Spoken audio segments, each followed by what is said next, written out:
Welcome to the Eat Y'all podcast, where we discuss the struggles and successes of the farmers, food producers, and chefs who are working to get better ingredients into restaurants today and to ensure their availability in the future. Welcome back to the podcast. I'm your host, Andy Chapman. Happy New Year. Hope you've had a great one. And we're going to continue our trip down memory lane as we go back to India from our trip in September 2019. We visited a tremendous amount of chefs from there in India. We were in New Delhi for about 10 days. We really learned a lot. We taught at a couple of different cooking schools. We did a huge event with a number of the resort chefs in that town and got to travel around with a couple of the guys who are the agriculture commissioners for their respective states, Sid Miller from Texas, Wes Ward from Arkansas. And it was really, really a tremendous trip, tremendous experience. Came home with a lot of really, really great relationships that we have continued to this day. This is a little bit of our conversation with Arjun Datta, who, when we got home, we actually recorded a podcast with him via Zoom. Then when we were there, we recorded a podcast with Commissioner Miller and Commissioner Ward. If you think India is a very interesting country, or you're interested in trade and how countries can work together, especially on the agriculture front, hopefully this episode will give you a little insight into that. So we're going to get rolling. Happy New Year, everybody. So welcome to this edition of the Eat Y'all podcast. I would say we're live. We're teleconferencing across the world. I'm sitting at my house here in Gulfport, Mississippi. It's just after 8:30 in the morning, and I've got a new friend from our recent trip to India, Mr. Arjun Datta. And I think I got it right. Morning. You got it perfect. So welcome. I'm so glad you were able to join us. And what time is it there? It's just turning 7 o'clock in the evening. Oh, so you're wrapping up your day. I'm getting mine fully underway here in Mississippi. So would you share with our listeners a little bit about you? You're the president of the Culinary School there. Would you tell folks? Yeah, first of all, let me thank you for having me on this show, Andy. It's really, really, really an honor. I'm the Chief Operating Officer for the International Institute of Culinary Arts, New Delhi. And so this institute is a institute that my father started in 2005 after working in the hotel industry for over 40 years. And he started out as a chef. And after retiring, he realized that the only way to pay back the industry is to teach and spread the knowledge that he's acquired over 40 years. So he started the school in 2005? 2005. We started working on it on 2003. So that's where he traveled from all the way over from New Zealand to the United States. He visited almost a dozen schools to understand the ethos and sort of the principal values that schools rely on, amongst which is, of course, the first most prominent one is that, you have to be an industry-linked institute. You have to work for the industry. Farmers, corporates, all together. You're working for a better good. And your role now as the president there, describe your journey to become the president of this culinary school in Delhi, India. Okay, well, I'm a hotel graduate myself. I schooled in United Kingdom. I studied for 3 years over there. I studied culinary arts. I studied hotel management, and I worked for some years as well. I joined 10 years ago. I joined the school in 2010. And when I joined, it was right at the bottom. My father made sure I rose through the ranks. So for the first 6 months, all he had me do was go out and get produce. He said, listen, if you have to understand this business, you have to first get the produce right. Because at the end of the day, if the students are going to learn something, what matters most is you understanding what they're cooking with. And it started out for 6 months. I was just running out, getting the produce every morning. And for the better part of it, I didn't understand why, but it all later made sense. It all added up. So your dad didn't just say, "Here, just slide right into this executive position." I wish. No, he's old school. So when he was growing up, when he started in this profession, it was still such a new profession in India back in the 60s. People had very little understanding of it, and whatever understanding came from chefs who were from the West. So he was lucky that his hotel chose to train him in the West, in Europe, for a good 4 or 5 years before he could come back and cook. And so my journey has been pretty interesting, right from that point where I was, buying ingredients for the institute, and I would sort of, interact with the students. I would help understand what kind of students were coming in. And as gradually, what happened was, I started becoming responsible for the marketing and business alliances. All the corporate types that we have with the institute today have, sort of come through me now. So let's talk a little bit about your students. We met and cooked with, was it about 25 of your? Yeah, it was about 25 of our final year students. We wanted to make sure that the students were interacting with you, understood the essence of what you were here for. So it had to be the students who had been exposed to the industry. And so it had to be the final year students.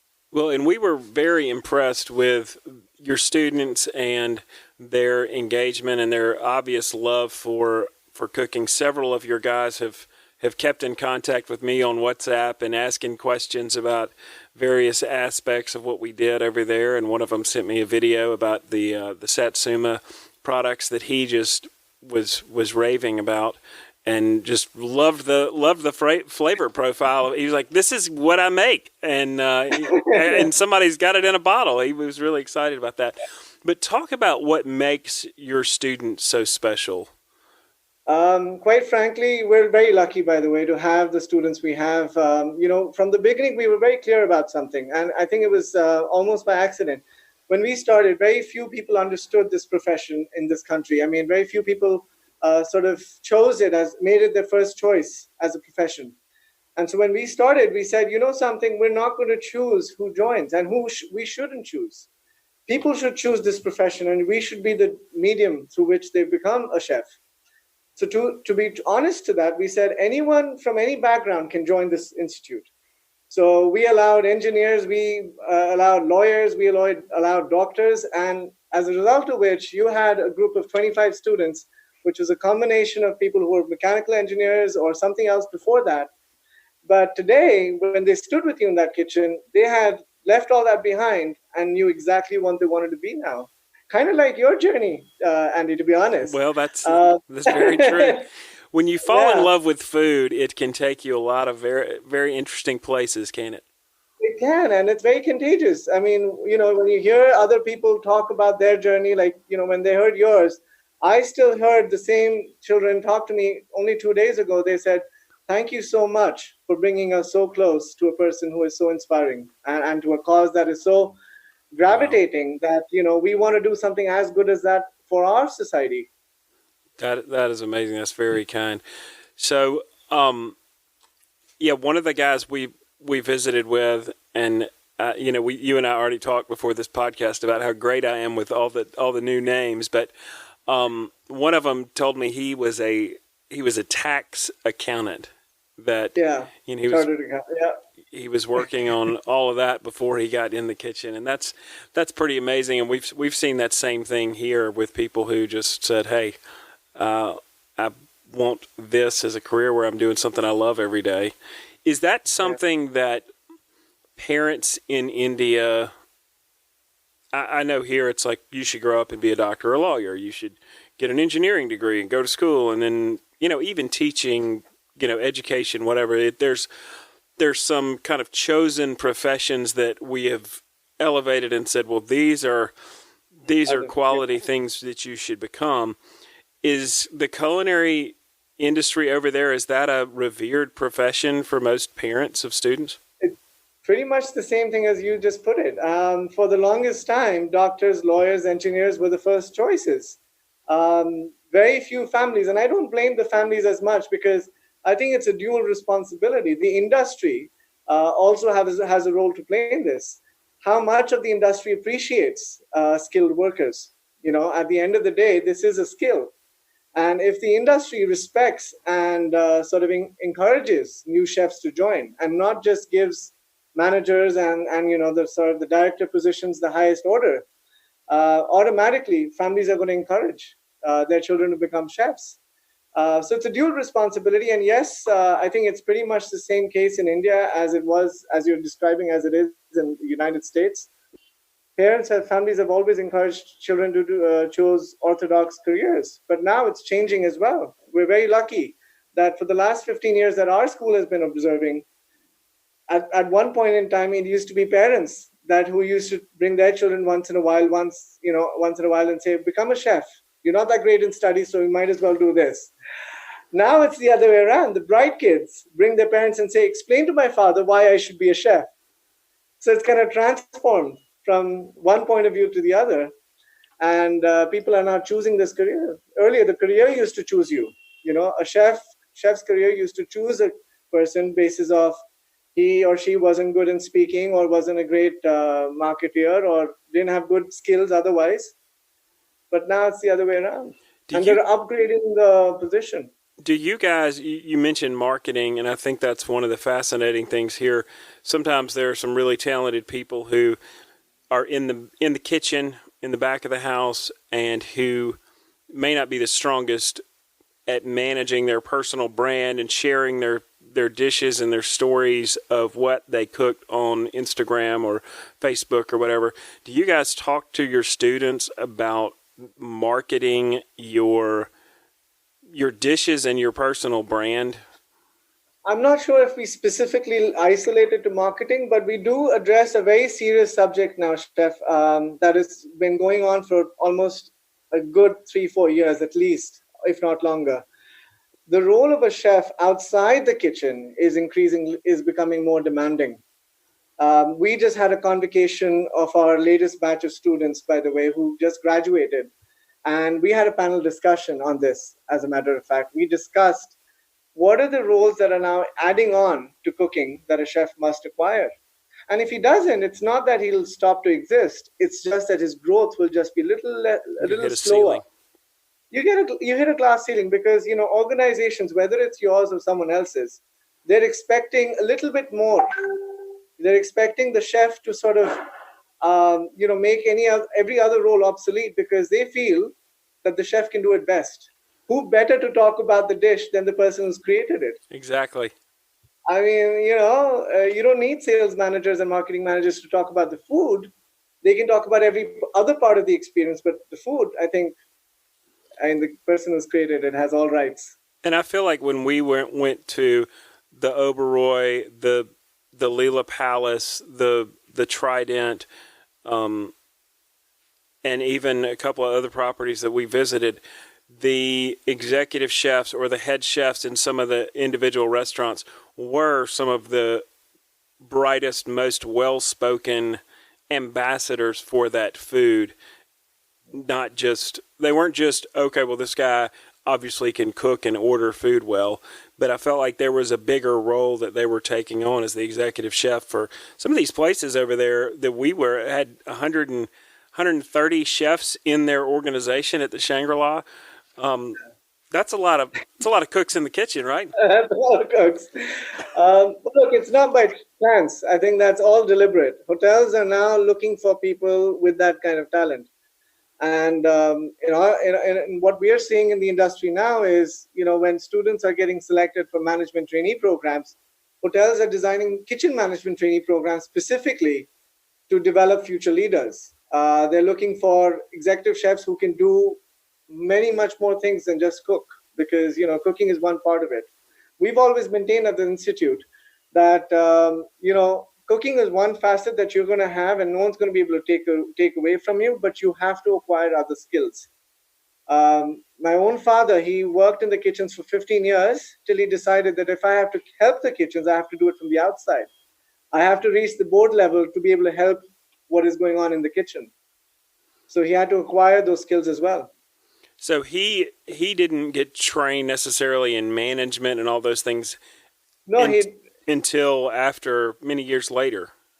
Well, actually, it was interesting. He was the first batch of a hotel school in India called the IHM, where he graduated after 4 years. That was a 4-year program. And then he got selected for a management program by the Oberois. He was the first batch there too. And as you graduate from that management program, you automatically become assistant F&B manager. And the story goes is that, a year into his role, he realized that without the skill sets of a chef, he's never going to be able to exist. So he went back into the kitchens after becoming a manager. Oh, okay. So that's still quite unheard of. Not a lot of people would do that. Once you wear your suit, it's very hard to get rid of. Well, and that's part of the.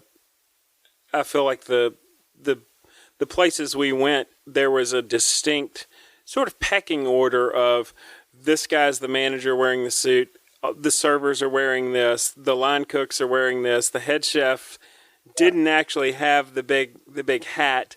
It was the underlings, and so there was this neat. It was almost like in the military where you have your 1-star general and your sergeant's bars and all those things, where you could easily tell kind of where people stood in the pecking order just by walking into the room. You could know where everybody stood. Yeah. We'll talk about the industry as a whole. You guys have some partnerships and some placement things that you're doing with your students, and obviously you've created your product as a finished student that actually knows something that has come into quite demand. Talk about those relationships you've created. It's one of the most important pillars of our institution, Chef. When we started, we asked ourselves, what are we doing this for? Obviously, the answer was simple. We're doing it for the industry. And any good institute of any industry is as good as the industry thinks it is. And that's our motto. If the industry, be it a manufacturing industry, be it a hotel or a restaurant, if they choose us, that is an indicator for us that we're on the right track. So what we decided to do was we started approaching as many industry partners as we could and asked them that what can we do for you? It would help us increase our own knowledge. B, it would give us a chance to sort of deep dive into what the industry is going to change into. So very soon what started happening was we started seeing results. We started seeing companies like Whirlpool who would say, all right, fine, if you have all the talent you say you have, why don't you represent us on a national level and become our culinary consultants? Do recipes for us, help us enhance customer experiences. Do all the things that we need in terms of food. We'll even go ahead and invest in a kitchen in your establishment, and we'll build one for you where you get to work on the latest appliances we build. Tell us how we can improve them. And now, as a result of doing one, we're now doing it for many others. We're doing it for Hamilton Beach. We're doing it for, we're doing it for Whirlpool again. And it's been a very fortunate kind of an association that we've been building up. We're fortunate that we've started being seen as an industry knowledge center. We're unbiased. We don't promote one over the other. And that has also helped us understand how we can place our students better. Because one thing that, again, after this pillar, what we realized was the second most important thing was, or if not equally important, was where do our students reach? It had to be that the students had to get employable. It's one thing to just sort of make them qualified. Everyone can do that. But to make them relevant for the industry. So we set up our own placement cell in-house that would work on commercial relationships with restaurants across the world, but offered our students at no commercial tie-ups at all, would say, if you select us, our students, we're doing it for a pro bono basis. We're doing it for no profit. Wow. So as a result of which, we started securing some good placements in the Middle East, in the United States. Our students have started reaching everywhere, and we're very lucky about that. So talk, if you can, drop some of the names and places that some of your alumni are at the helm of the ship, so to speak. All right. So to name a few, so a couple of my students are in Dubai at the moment. One of them is working for the famous Burj Al Arab. The other one's working at the Emirates Business Lounge. I just got a call from a student who's got selected for the W Hotel in Dubai. She's going there as a CDP. And where else? So a lot of the students are now joining cruise liners. So Carnival Cruises, a couple of my kids have reached there. So they're selecting where they want to be. And besides mainstream food production, I'm really impressed, and I'm really proud to say some of them are choosing food journalism. I have a kid who's writing for food. Oh, wow. I mean, really, I mean, they say, oh, world's the oyster. I mean, until you actually go out and make it, it doesn't really stand true. So, and they're doing a lot of stuff nowadays. Some of them have started their own restaurants. Man, that's amazing. And you mentioned when we were there about sort of a certification or vetting program that you guys have in place before certain students even can get into some countries as a kind of certifying them for we guarantee that they know how to cook Indian food. Oh yeah, that's something that we're really, really proud of. I mean, it is probably one of the most proud feathers on the cap. About 9 years ago, we got approached by the German government, in India, and they said, listen, we have a process, and we'd like to consider you for the role of a nodal agency. What that nodal agency is supposed to do is vet every candidate from India who applies to work in Germany as a chef. Because as we all know, skilled workers across the world are given preferential treatment in terms of, they're encouraged to cross borders. And particularly if you come with an Indian cuisine speciality, the governments obviously want to encourage that, because that increases restaurants in their country. Right. Now, what started happening was a lot of people started applying, and to prevent anyone who's not a chef entering their country, they said, wait a minute, why don't we appoint a nodal agency who would just skill test every candidate that ever applies? So as a result of which, we became the nodal agency for India on behalf of the German government. And as of today, if you go to apply as a chef and get a job offer in Germany, they'd send you to us first. You go through a one-day food safety training program, and then a skill testing the second day. So let's get in the weeds of that, because that's fascinating. And I'll give you a little set this up. So I think I told you that we went to the Cannes market. I think that was the name of it. And I brought home, 15 kilos of spices, literally spread it around all the suitcases, so that we have, several different masalas. We have some of what I refer to as the spicy paprika, but it's really, it's kimchi. I can't remember it starts with a K on the label, but it's something that very similar to what I found in Barcelona last year. That was a great spices there. I bought white pepper, bought the chaat. There's all these different blends, and so I started immediately when I got home. We had some Brussels sprouts. I had some different vegetables, whatever, and I tasted, and I was like, okay, I think this and this and this will go well in this. And I'm not trained in Indian food, but I made some things, put some turmeric in there, so it got that bright yellow color.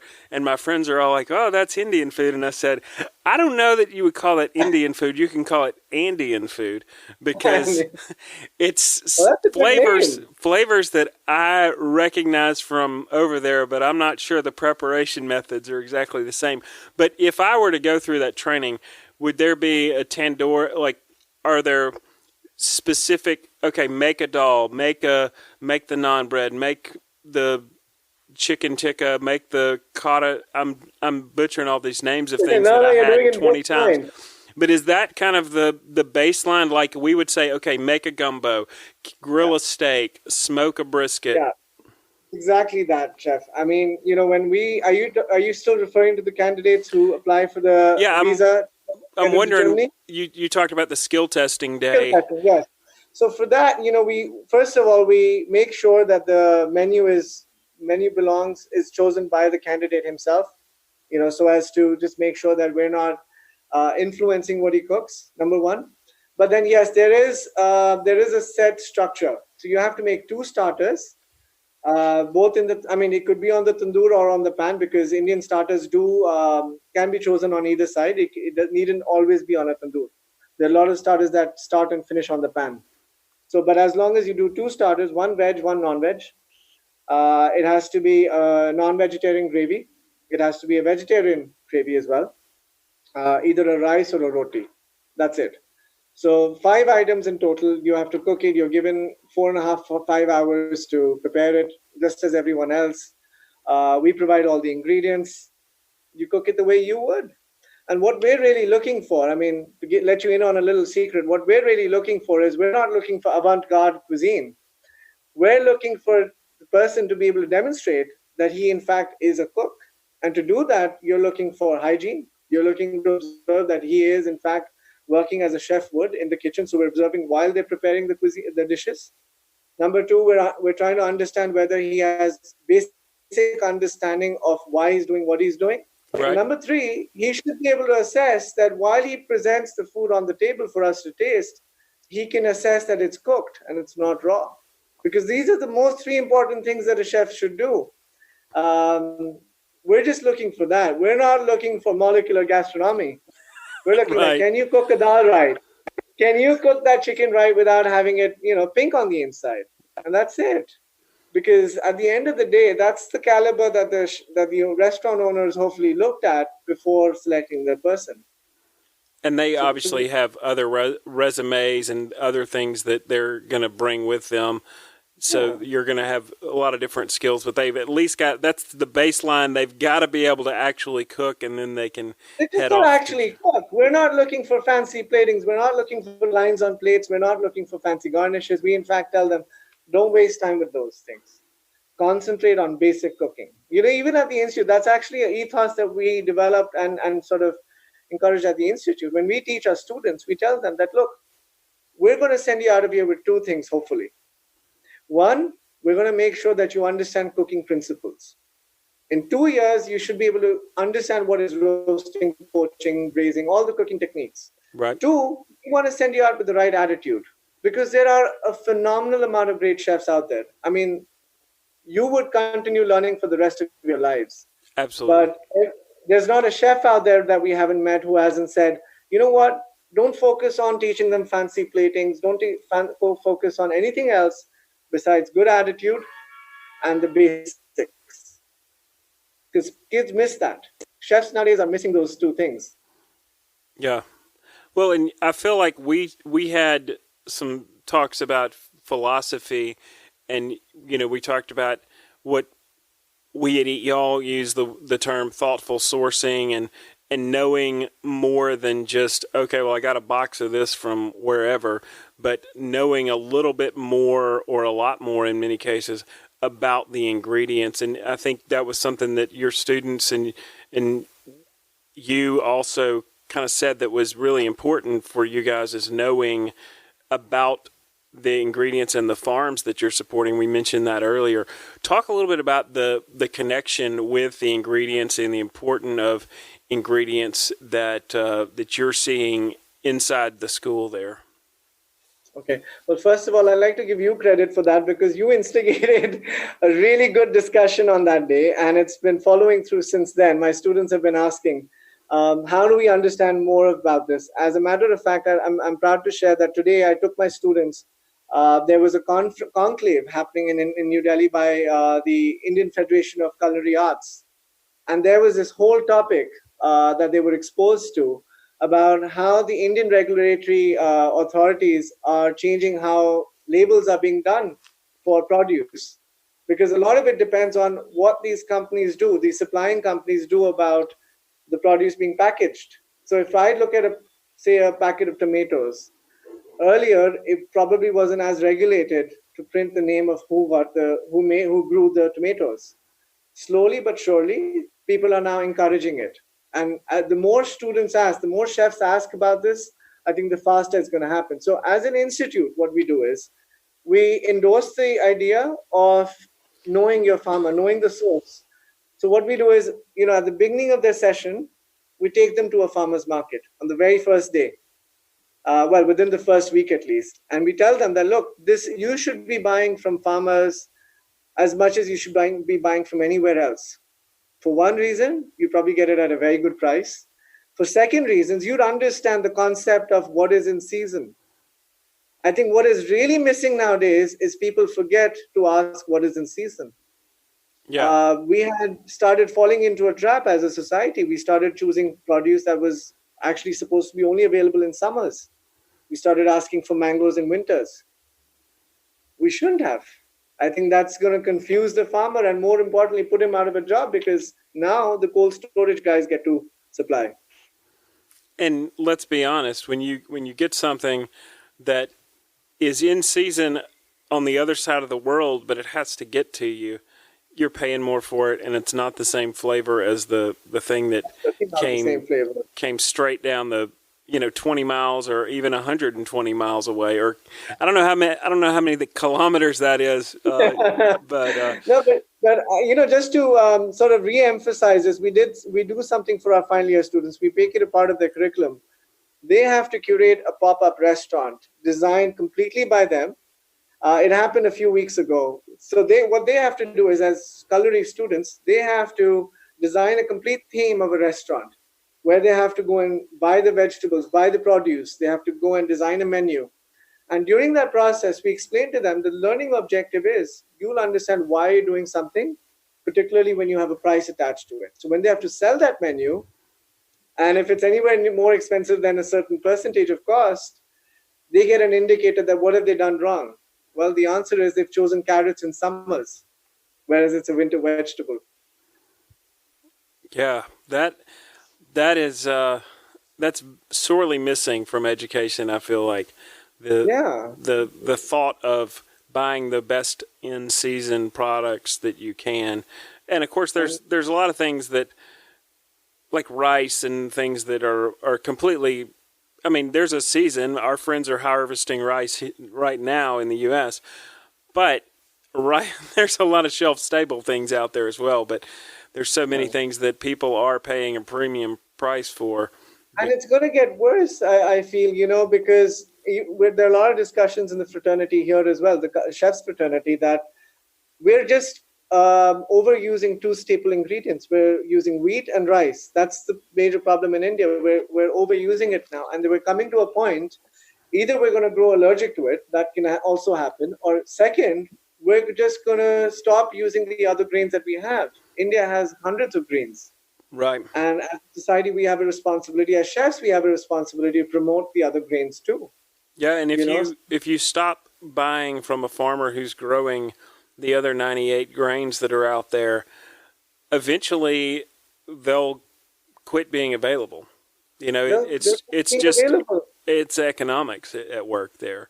So. Yeah, I mean, there was a trend about 2 years ago where people started promoting the superfoods of India. Whereas the superfoods of the West are quinoa and whatnot. But in India, we have bajra, we have ragi. These are the grains that are grown very, very abundantly in some parts of the country. And someone questioned that, actually, are these really superfoods? Well, they're not. They're just foods that are less and less available because people have stopped asking for them over the last many decades. Very interesting.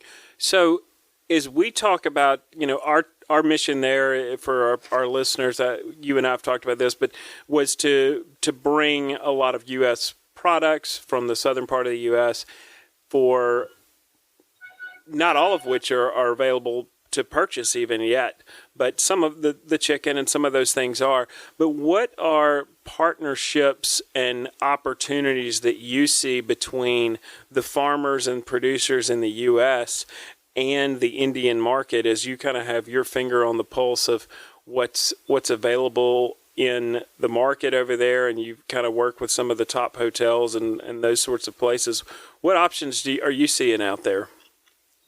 Well, to be honest, obviously we've got to acknowledge that the quality checks that the produce goes through in the United States is obviously very, very superior, very high. And so there are people who are looking for that now. Even in India, there are people who are very discerning.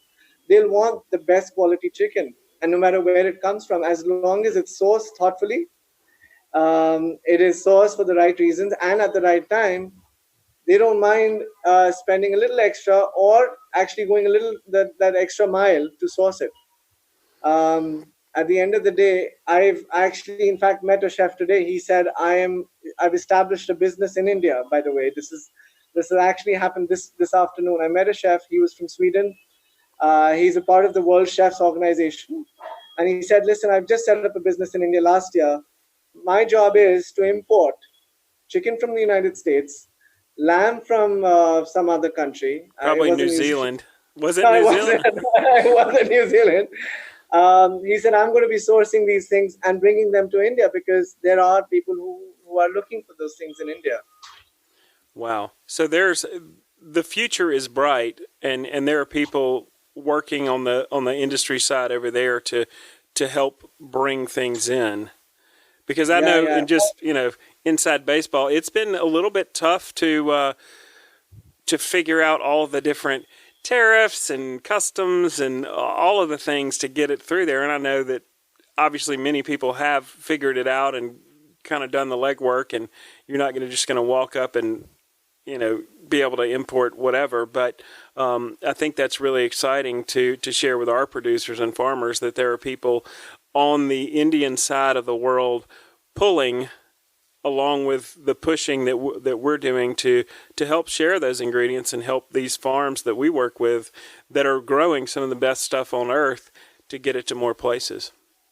Yeah. Well, no, there's a lot of work happening. And quite frankly, the more education that transfers from the United States to India about the use of those products, I think the better accepted they're going to be. At the end of the day, we've worked with embassies, as a matter of fact. While I was sharing with you that corporations have always have started using us effectively for their products, I must also share that embassies have started using us, have always used us, as a matter of fact. About 8 years ago, we were made the brand ambassador for Spanish olive oil in India.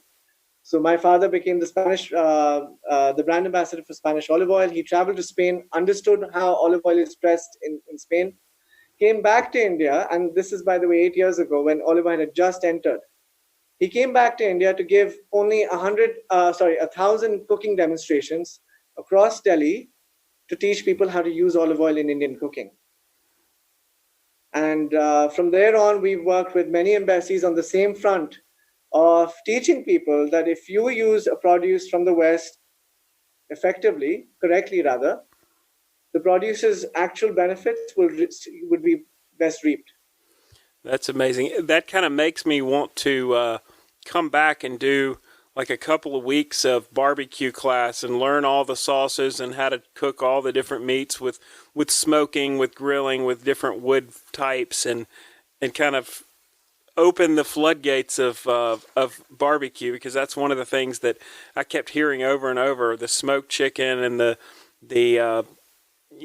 slow cooked meats like that were a big hit, which is funny because it's like the street food of America. It's not, it's not our prime rib or whatever, but it's obviously very popular here. You're more than welcome. And let me add to that, Indian food is, the cuisine that you're referring to is all in the northwestern frontier, and there is just umpteen amount of cuisine still left explored for you as well, I'm sure. I think you do. This does warrant for another visit. Well, we're looking forward to that for sure. Well, look, let's leave it right there. Thank you so much for joining us and taking some time to spend with us. Is there anything else you'd like to share with American chefs, American farms about India? No, I think it's just the only thing I'd like to conclude with is that, first of all, thanks again for this opportunity. I think there is tremendous opportunity for synergy between partners at both ends, both at the educational front and on the commercial front. I think the more we acknowledge educational institutes as platforms for educating people how to use the products, I think that is the best way forward. And we're more than welcome to encourage people. We'd love to encourage people to come and connect with us, how we could help them better. Absolutely. And tell folks your website and how to find you. All right. So our website is www.chefiica.com. And I think the best way to reach us is through the website. All our contacts are there, and my email is there as well. Awesome. Well, thank you so much, Arjun, for joining us. It's been a real pleasure. Yeah, I'm doing it. Yeah. So much. I'm still learning how to get. I did it up here and. Close to your heart. Put your hands close to your heart. Yeah, there we go. Yeah, close to our heart. There you go. I did it in a picture, and they thought I was bowing or something. We're doing the namaste here on the video chat. Hey, look, thank you so much. It's been a real treat, and we look forward to having you back soon. Likewise. Thank you so much. Welcome to a special edition on location in, where are we, guys? New Delhi, India. I think it's about 13,500 kilometers from where I started last week. And I've got a couple special guests here on the EATYALL podcast. I have the Commissioner of Agriculture for the great state of Texas, Sid Miller, is here. And we've got Wes Ward from our next door neighbor state, Arkansas, the Secretary of Agriculture for Arkansas. So welcome to the show, guys. It's good to be with you. Yeah, absolutely. So a lot of people probably want to know, what are three Southern boys doing in the middle of New Delhi, India? And I think I woke up more than once this week and said, why am I here? And not in a bad way, but there's just been so many different things that we've realized being here. But I'd love for y'all to explain to folks, we're here with the Southern United States Trade Association, and maybe talk a little bit about that. You were the president. Okay, well, I'm Sid Miller, the Texas Agriculture Commission. I'm here. I have two hats I'm wearing. Of course, I'm representing Texas producers, Texas agriculture. We're looking for new horizons, new markets. But I'm also president of the Southern United States Trade Association. That's 15 southern states. So I'm not just representing Texas, I'm representing all of the South. So we're here to expand our markets. We're looking for new customers. We're looking to renew relationship with current customers. So Texas, we're all about finding new markets, not just for cotton and corn and grain, sorghum and beef, but we have a lot of specialty crops. We're known for Tex-Mex. We're the Tex in Tex-Mex, Texas Mexican food. So we're here.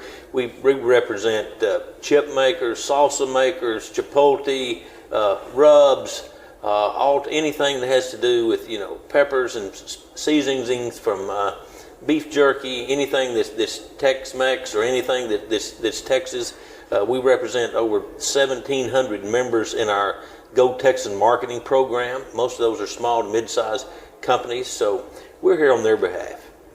Wow.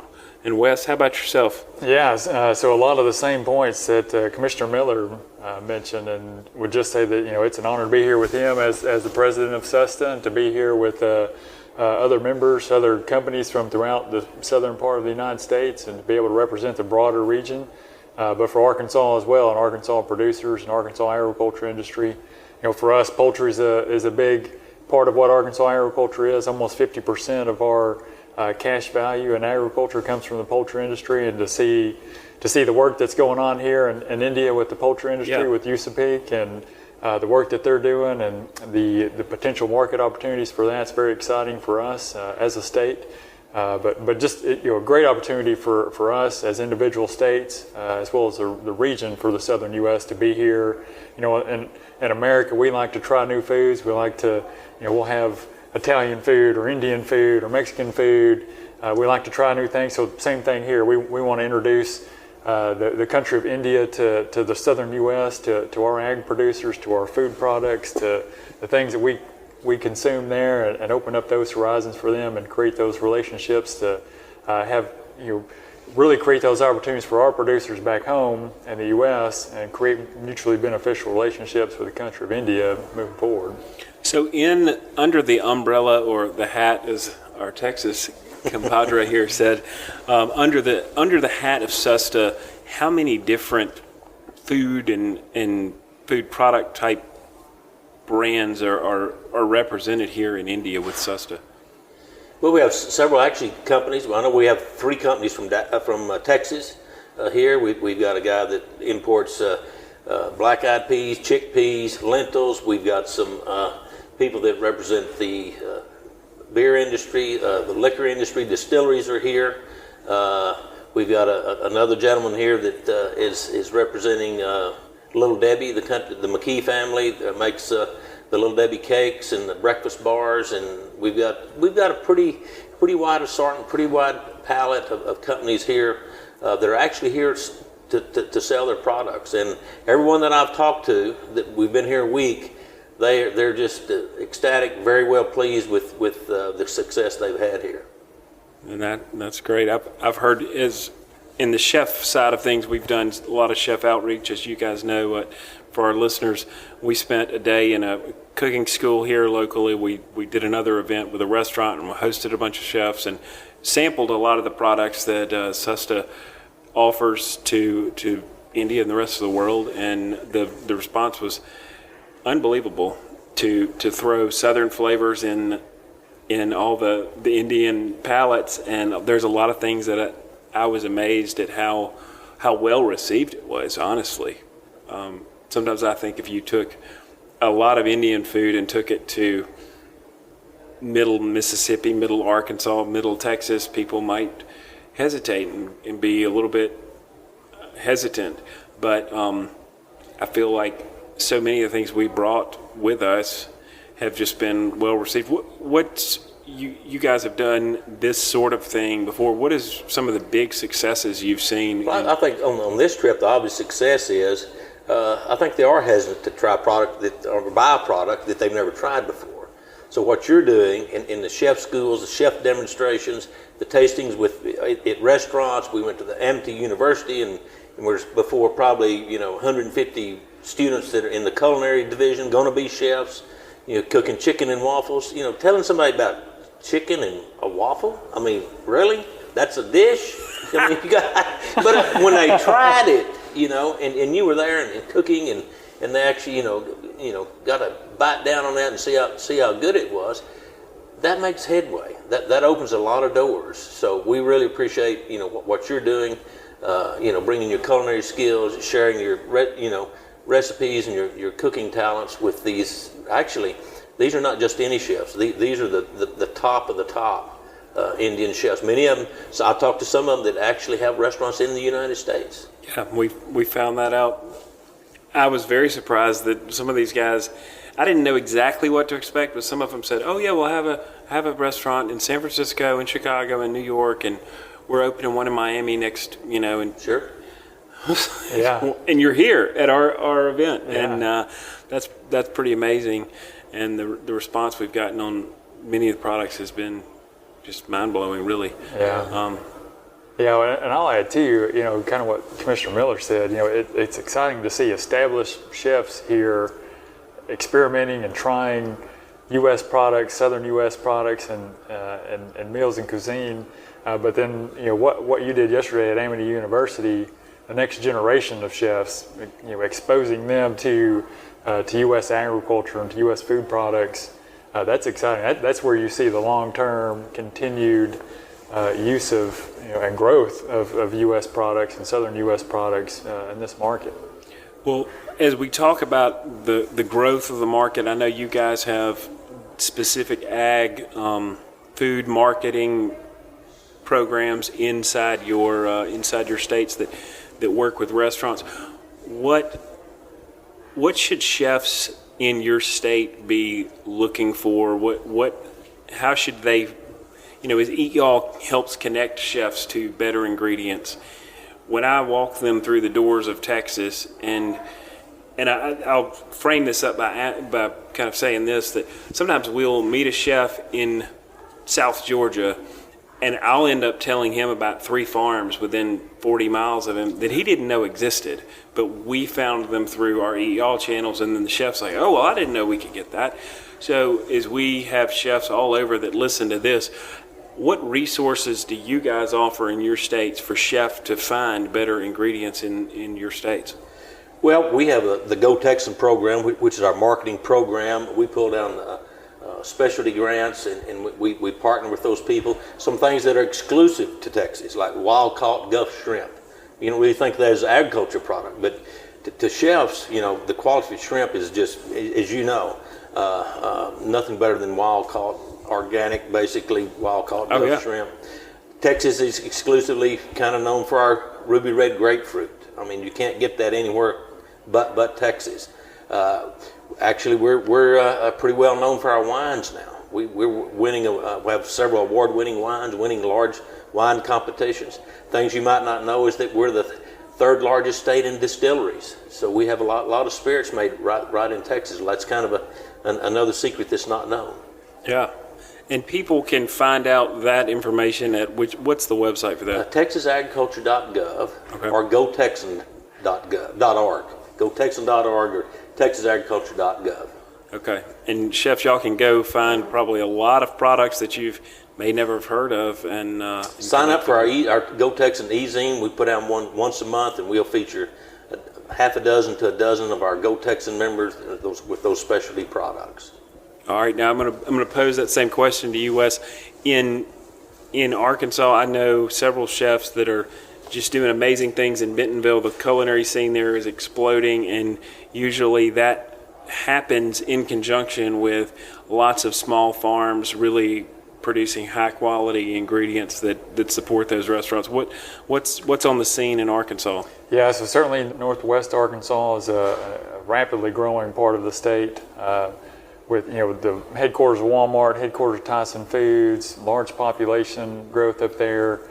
So it's interesting watching that develop as they're highly qualified, highly trained chefs are new to that area and looking to that area to source their products for the meals that they're preparing.